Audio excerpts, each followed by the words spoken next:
তো আজকে আমরা কুঁদরি পোস্ত বানাবো। তো এই কুঁদরি কিন্তু অনেকেই চেনেন। তো এই কুঁদরি কিন্তু অনেকে খেয়েও থাকেন, যে এগুলো সচরাচর আমরা ভাজা তরকারি অনেক রকমভাবেই খাওয়া হয়। তো আজকে আমরা একটা নতুনত্ব বানাবো, সেটা হচ্ছে কুঁদরি পোস্ত। আর এটা খেতেও কিন্তু খুব ভাল লাগে। আর মাঝে মাঝে কিন্তু মানে রান্নার একটু পরিবর্তন করতে হয়, যে কোনটা কেমন লাগে, এতে কিন্তু খাওয়ার ইচ্ছাটাও খুব ভালো জাগে।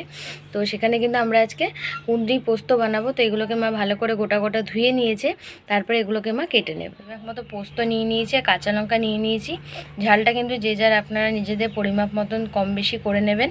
এটাকে আমরা ভালো করে বেটে নেব। আর এখানে দেখুন মা কুঁদরিগুলোকে লম্বা লম্বা করে কেটে ভালো করে ধুয়ে কেটে নিয়েছে। কড়াইয়ে সরষের তেল দিয়ে দিয়েছে মা, এর মধ্যে দিয়ে দেবে কালো জিরে ফোড়ন।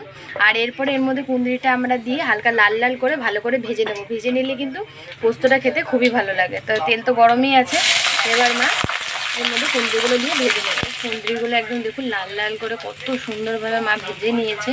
আর একদম কিন্তু যে ভেঙে গেছে তাও কিন্তু না, একদম গোটা গোটাই আছে, কত সুন্দর। প্রথমে কিন্তু ভাজার সময় নুনটা দিলে এরকম ভেঙে যাবে, আর না দিলে কিন্তু এত সুন্দর গোটা গোটাই থাকবে। তো মা নুন দিয়ে দিলে, এবার দিয়ে দেবে পরিমাপ মতন হলুদ, আর দিয়ে হালকা নাড়াচাড়া করে মায়ের মধ্যে দিয়ে দেবে যে পোস্ত আর কাঁচা লঙ্কাটা আমরা বেটেছি সেটা। দেখুন কুঁদরিগুলো কত সুন্দর একদম গোটা গোটা আছে। এবার মায়ের মধ্যে পরিমাপ মতো পোস্তটা দিয়ে দেবে, দিয়ে হালকা নাড়াচাড়া করবে। তারপরে এর মধ্যে পরিমাপ মতো জল দেবে।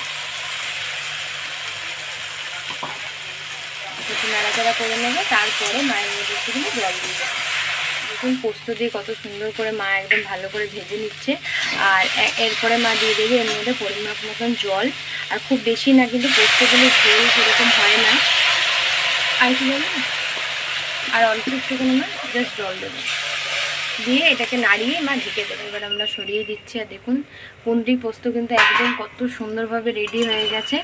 আর মা মাঝখানে অল্প একটুখানি মিষ্টি দিয়েছিল, আপনারা চাইলে দিতেও পারেন বা নাও দিতে পারেন। এই মিষ্টিটা দিলে কিন্তু টেস্টটা আরও বেশি ভালো লাগে। তো এবার এটা একদম রেডি হয়ে গেছে, মা এটাকে নামিয়ে দেবে। কুঁদরি পোস্ত কিন্তু একদম রেডি হয়ে গেছে। আর এরকম গা মাখা করেই কিন্তু নামাবেন, তাতে কিন্তু গরম ভাত দিয়ে খেতে খুবই ভালো লাগবে গাইস। তো অবশ্যই কমেন্ট করে জানাবেন এরকম কুঁদরি পোস্ত রেসিপি আপনাদের কীরকম লেগেছে। আর এই রেসিপিটা যদি ভালো লেগে থাকে তাহলে লাইক করবেন, শেয়ার করবেন, আমাদের চ্যানেলটা অবশ্যই সাবস্ক্রাইব করবেন, বেল আইকন ক্লিক করবেন এরকম নতুন নতুন ভিডিও সবার আগে আপনার কাছে পাওয়ার জন্য গাইস। তো অবশ্যই কিন্তু জানাবেন, আর অবশ্যই কিন্তু আপনারা বাড়িতে বানাবেন এবং খেয়ে দেখবেন আপনাদের কীরকম লাগে। আজকের জন্য এতটুকুই, আবার দেখা হবে পরের সপ্তাহে।